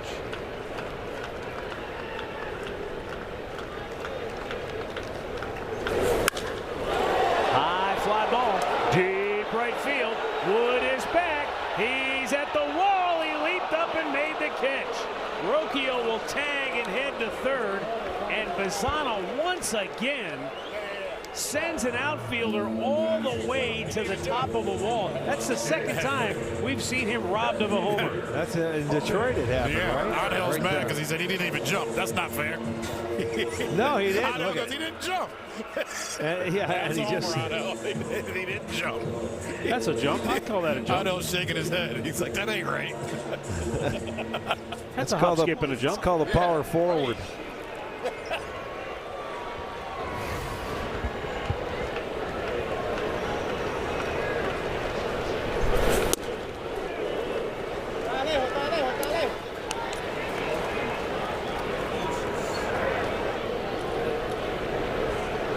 Jose Ramirez.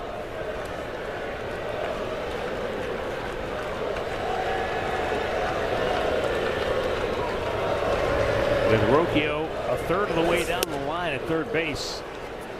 Swings through it. It's 0-2. You know, go back to his last at bat, right? Sometimes you do the little things and big things follow. He gets a sacrifice fly. It's not the sexiest play in the game, but it got a run home to tie the game. And what followed? 3 straight 2-out hits. Yeah, I mean, the opportunity was there.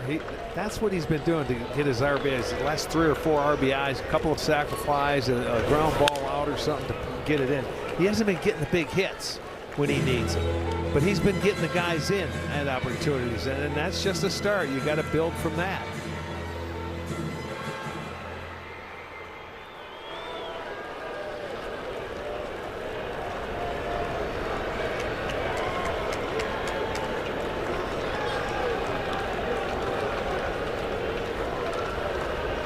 Two-strike pitch, and a breaking ball hit in the air left.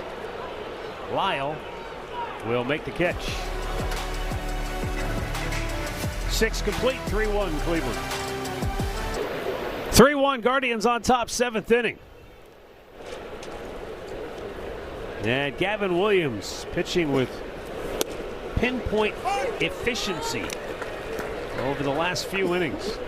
For the 3rd consecutive game, a Guardians starter had to make at least 25 pitches to get through the 1st inning.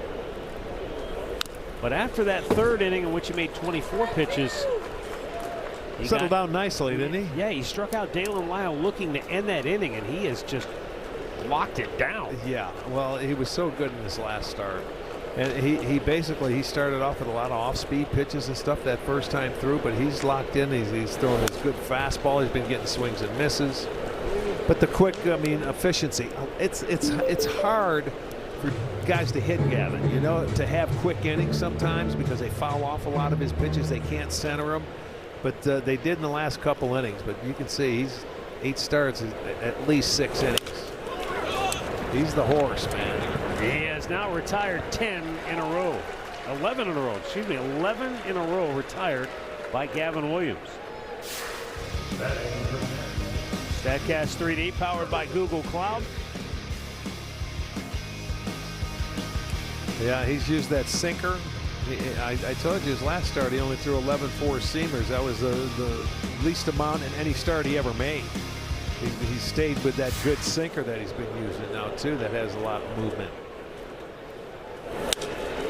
Yorby Bebas with a pop to center. In comes Quan, calls everybody off, makes the catch, 2 down. And a word now from Levin Furniture and Mattress. Sink into unbeatable comfort with Lazy Boy recliners, starting at just $395. Nobody sells Lazy Boy for less than Levin.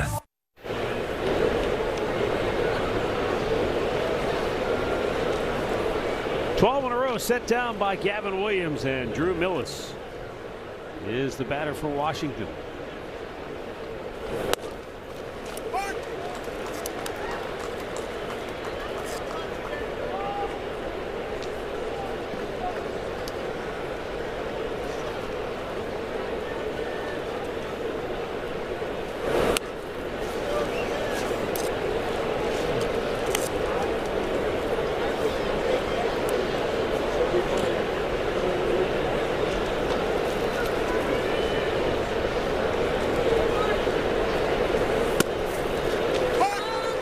Count 1-2.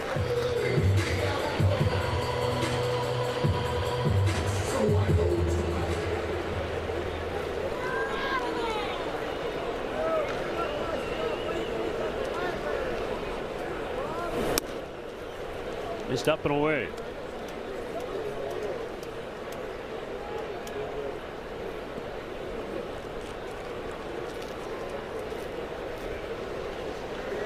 The 2-2.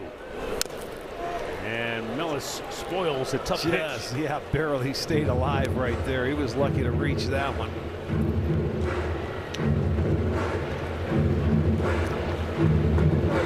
Pitches on the day, 60 strikes, 30 balls. Here is the 2-2. Up and away.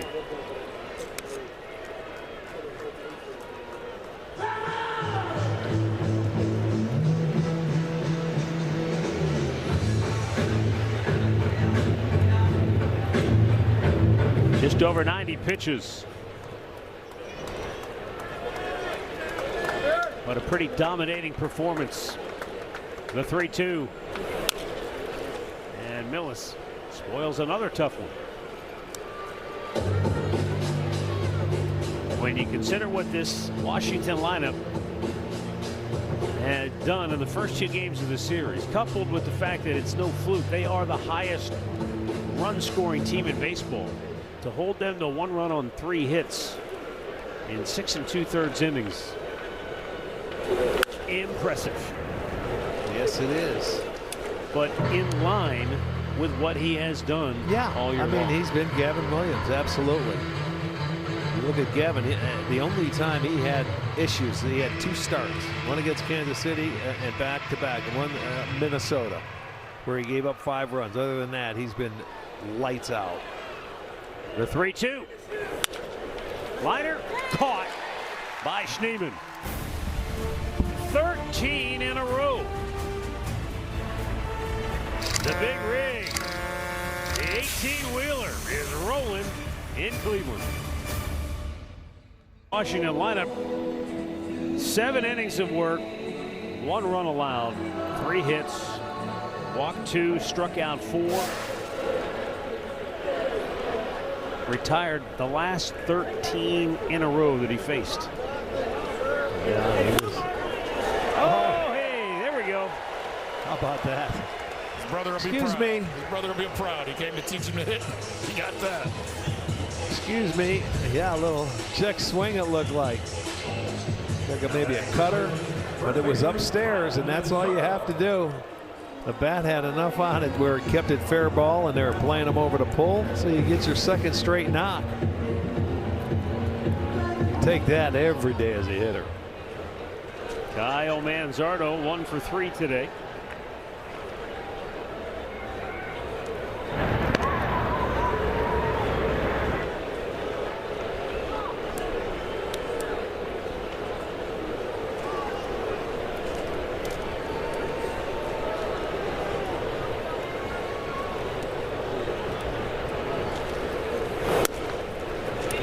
Caught the outside part of the plate.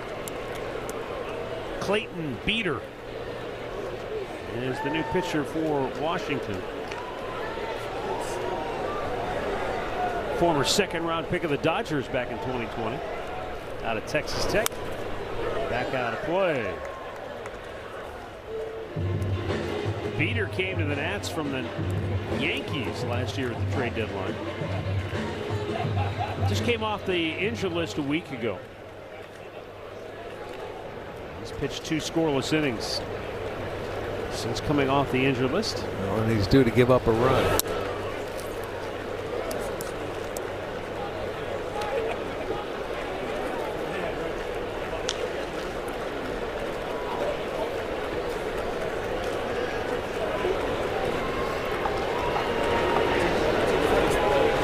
It'd be nice to put another one on the board here late in the game.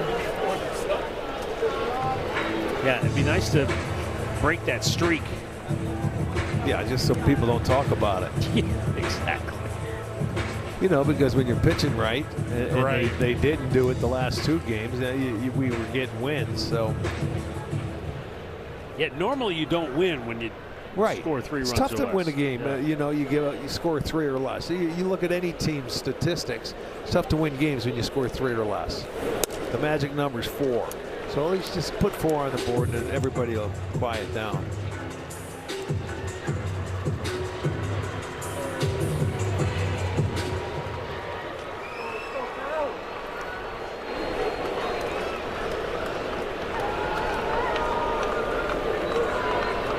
There goes Chase. What a jump. And it's ball 4 anyway. But 2 on. Nobody out on our Bet365 scores from around the league. Day baseball here. Some day baseball elsewhere. Game to watch late this afternoon, though, is it'll be Phillies in San Diego. Yes. Christopher Sanchez with a chance to become the Phillies' all-time leader in consecutive scoreless innings. Nice play by Young in center field. He sprinted over into the gap to take a hit away from Angel Martinez. He was bidding for his 3rd hit of the day. He put a good swing on it. But yeah, that'll be an enjoyable game to watch.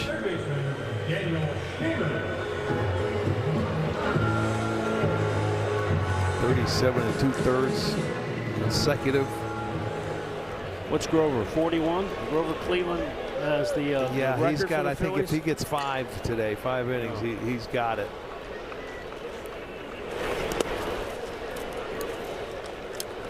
It's interesting because I'm trying to remember how all these things are running together. But when we were just in Philadelphia, we had that Hall of Fame picture, right, with Babe Ruth, and it was the original Walter Johnson. Yeah, the original 11 members that were still up. He's in that picture. Grover Cleveland, Alexander. How about that? Oh, look at the jump. DeLauder with a jump, and he's in there. They call him out. Well, let's wait and see. They may want to check that. Look, he got rid of it quickly behind the plate. Millis, no, he got him. I don't know if he got him before he got his foot there or he came off the bag, but it was a good quick throw. Let's see the slide. He's got the ball. Oh, he got him on the shoulder. Looked like the forearm, but it was really close to the. Could tell it when was the foot on before the tag was applied. Well, it's a moot point now. We head to the 8th, 3-1 Cleveland.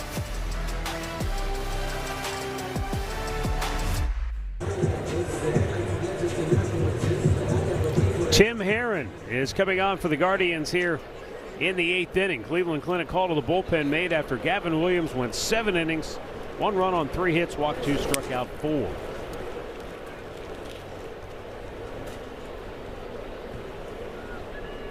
Herron on to face Jacob Young, the right-handed hitter, and then you've got the 2 left-handed bats, James Wood and Luis Garcia, to follow.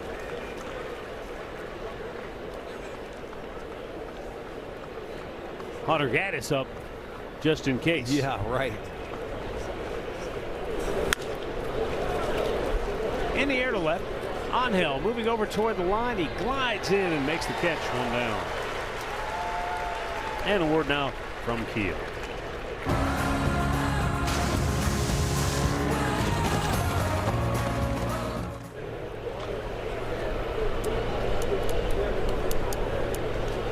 Very democratic approach from Gavin Williams today. 8 ground ball outs, 8 fly ball outs. All right. Spread the wealth. He got locked in very well. You know, anytime you see a pitcher, put up 25, 30 pitches early, you're thinking, boy, that's going to cost him maybe that 6th or 7th inning. Not today. He got better as that game went on, and he's a lock for 6. You see him, and then he goes out there and gives 7. In his last start, he went 8. Well, what we said at the outset of the series finally played in the Guardians' favor, but it took till the 3rd game. This is a very aggressive Washington lineup. They like to swing early in counts. They're not a team that grinds out at bats the way some teams do. And so once Gavin got into a good rhythm, he was able to take advantage of their aggressiveness the way no other pitcher has in the last 2 weeks. They got the pitchers early. You know, they did it in the first 2 innings in the first 2 games. And then you're playing catch up the rest of the way. That's the highest scoring team, and it's tough to shut them down the rest of the way. You know, so it was, they needed that, especially going into that off day tomorrow. Arch, they needed a good start. You said something about automatic 6 innings, and it made me think of Corey Kluber and how there were times when he was rolling, you knew you were getting 6 or 7 out of Corey Kluber. Oh, yeah. Well, I think everybody feels the same way with Gavin on the mound. And when he took off last year, it was when Corey was in town, and they talked about what he was doing in between starts. Ring him up. Timmy Herron gets a strikeout, 2 down. Well, as you mentioned, Andre, from the All-Star break, he had one of the best ERAs in all of baseball last year. And I remember we were down in Tampa, Arch, and I kind of asked him, you know, we were in St. Pete, and I said, you know, what's helped you? And he's like, well, Corey Kluber's helped me in between starts. Little things to do, when to get a massage, when to work on certain pitches. And he said that kind of just turned the light bulb on for him, Arch, of like how to be prepared on your 5th day, how to take your side days, and how to prepare for whoever you're going against, and how to fix pitches that aren't working in games. So you got to work on that, you know, your 3rd day or 4th day, not when you're back on the mound facing a team. That was our Chevrolet drive of the game. 1 ball and 1 strike for Andre Chaparro, pinch hitting here for Garcia. Low and away.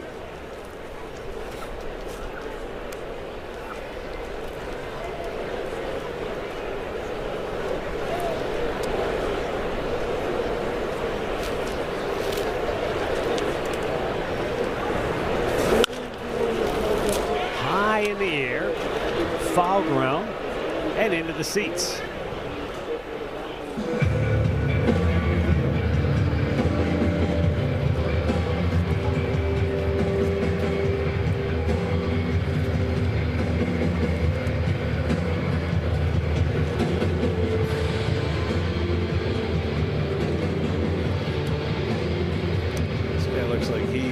Just saw him last night, but he looks like he likes to pull the ball. Tries to hook everything.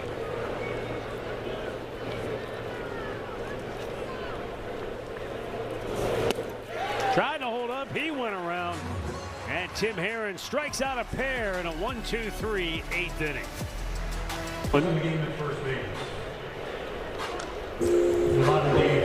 Garland is one of a number of pitchers with multiple saves. He has 4.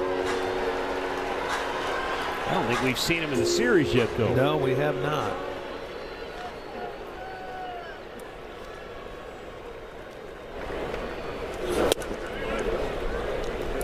Low ball 1 to Stephen Kwan. Kwan 1 for 3 today.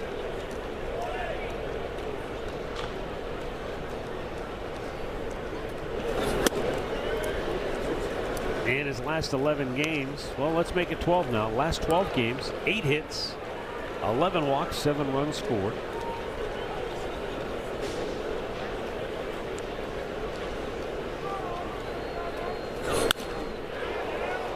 That's foul.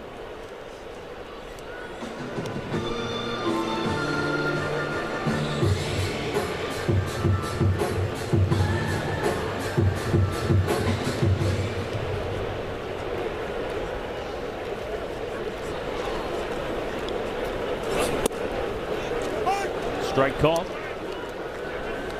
Garland is another one of those guys that was welcomed with open arms after he was thrown out with the trash. The Arizona Diamondbacks put him on waivers back in January.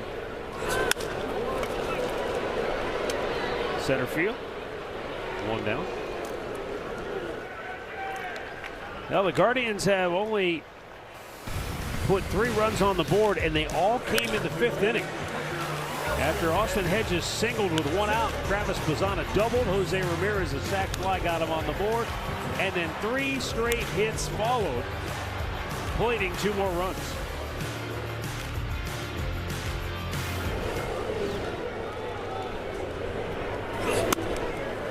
They had half their hits in that inning. But they have 5. Yeah, 5 hits in the inning. Yeah. Plus a walk. And remember, that inning ended with a line drive by Stephen Kwan that was caught by the shortstop. Otherwise, they could have really busted it open. 2 down. Well, we said 5 hits, but was that ever changed to an error? I mean, that was an error he gave Hedges to start that inning. Not on my scorecard. Well, not on mine either. But that's what I'm saying. I'm looking up at the board, and I said error. And I said I thought they were going to change that. That's all right. I leave it on my card. Hedgie, you got a hit for me. I love you guys. It'll be changed by next week. It should be. In all reality. It was only hit 100 miles an hour on a terrible hop. He had to backpedal. You said it perfectly done. Have whoever's scorekeeping come out there and see if. No thanks. It doesn't matter. They're in their own world. Down in the dirt. Ryan Rocchio doubled off the wall in right center his last time up. I think you did this story once before, but Varland's got a younger brother that we know very well that's in Toronto. Oh, is that right? Oh, they're related, huh? And Gus is the older brother, but the youngest brother made it to the big leagues first. Well, that's where we remember from Minnesota. Correct. 1, 2, 3 go the Guardians. We head to the 9th. You don't have to go home, but you can't stay here. It's closing time.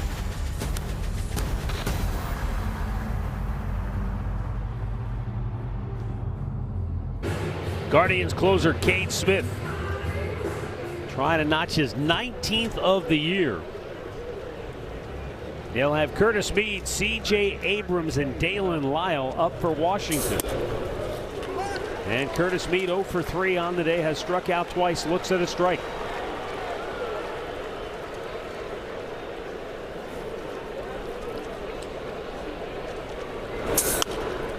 Back out of play 0-2.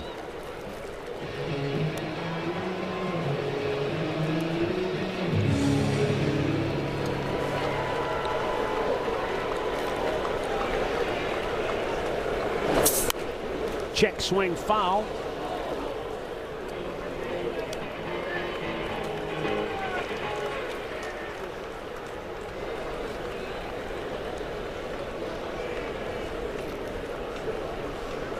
The 0-2.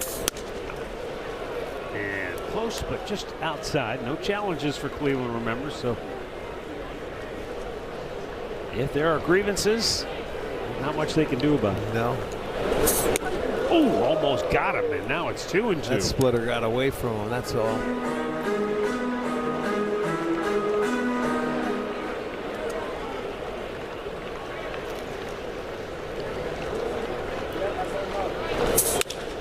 And he went back to the fastball, and it's almost as if Curtis Mead, after watching that last split, said, well, he probably doesn't have the feel for that. I'm going to sit fastball. He got it. You better sit fastball off this guy, because if he throws a good split, you're not going to hit it anyway. Now the tying run to the plate in the form of C.J. Abrams, Mr. RBI for the Nats. He's knocked in their only run today. 47 on the year, second most in the National League. And Cade misses with a splitter, ball 1.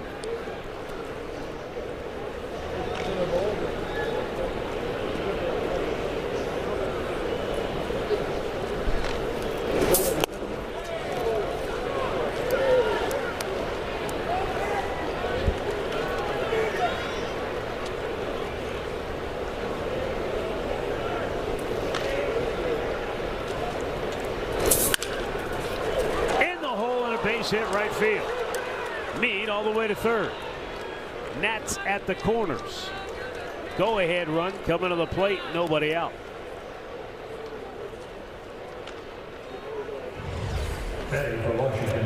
Look at that big hop it took, boy, and it jumped over the glove there. It took a big hop out in front. But they get it into the outfield, first and third now. They've got the tying runs aboard.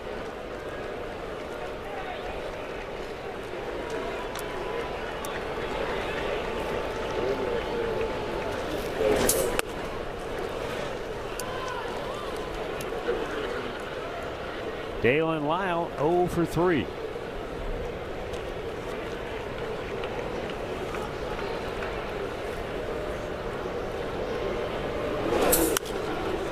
back into the seats.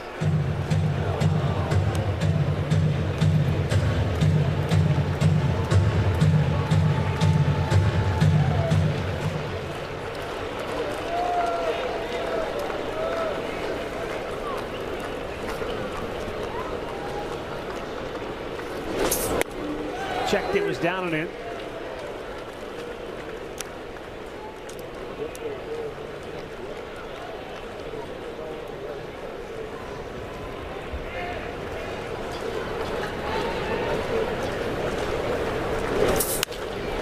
Left field on Hill. That'll get one home. Meade tags. Martinez will throw to second. It's a one-run game. Give Lyle his 27th RBI on the year.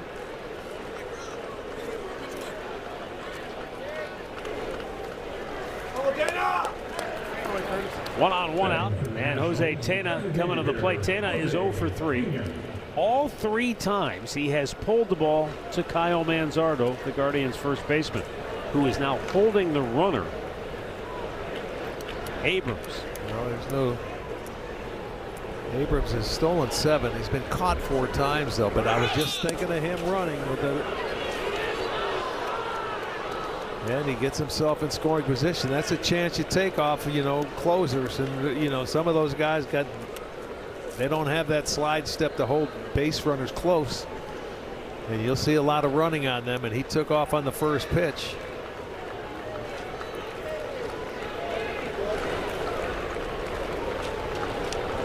The 1-0. Swing and a miss.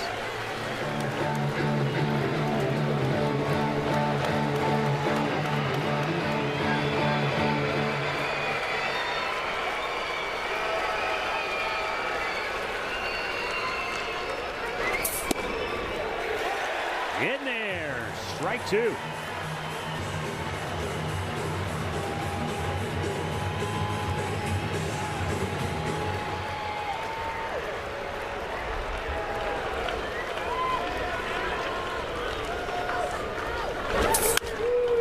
Tena stays alive as he shoots one up the third base side foul.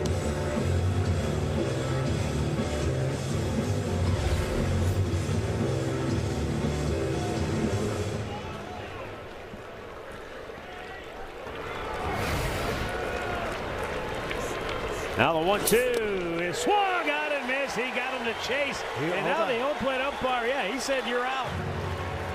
Yeah, he did. He said he'd tell you. He's saying it hit the dirt, but home plate umpire Jonathan Parra said Hedgie caught it clean. And the Nationals are barking at Parra, and that's out number 2.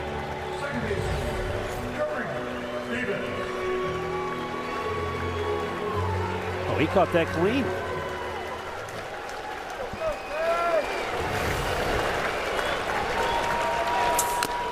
Not over yet. You got one big out to go.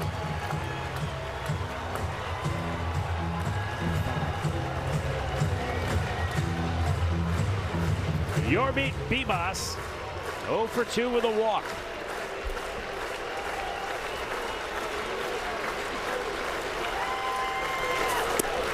Down low.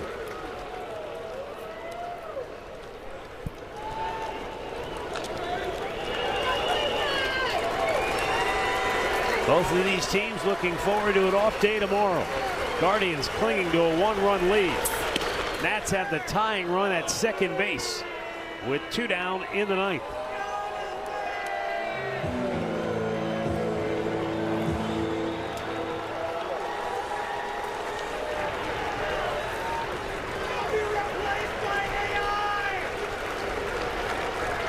Now the 2-1. Fastball called a strike, a challenge from Bibas. About a challenge called strike.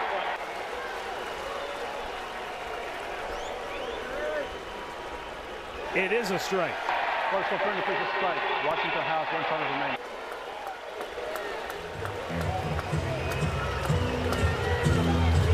remaining. Nationals down to their last strike. 19,559 on a warm but overcast day. Hoping to see Cade Smith close it out. Here is the 2-2. Book it. Cage strikes out the last 2 nets as he nails down his 19th save of the season. And Gavin Williams goes to 8-3 with 7 strong starting innings from the big right-hander. Cleveland stops their 2-game skid. They go to 33-25 on the year, salvaging the finale in the series, while Washington sees their 4-game win streak come to an end. They're 29-28 as they head out of town. Miles Michaelis suffers the loss for the Nationals. Michaelis now 1-4 on the season. Yeah, a good win today to win that last game of the series before your off day. You get a chance to relax, and Gavin Williams once again, very, very good. Treat to watch. So they made 3 runs stand up, but they, you know, the streak is still going, but you got the win, and that's the bottom line. It doesn't matter. So they'll be ready to go and come back here for a weekend series against the Boston Red Sox. So that's a good thing. I mean, the way I look at it, Rick, is the streak is still going. But as you made mention of previously, when the Guardians were struggling with runners in scoring position,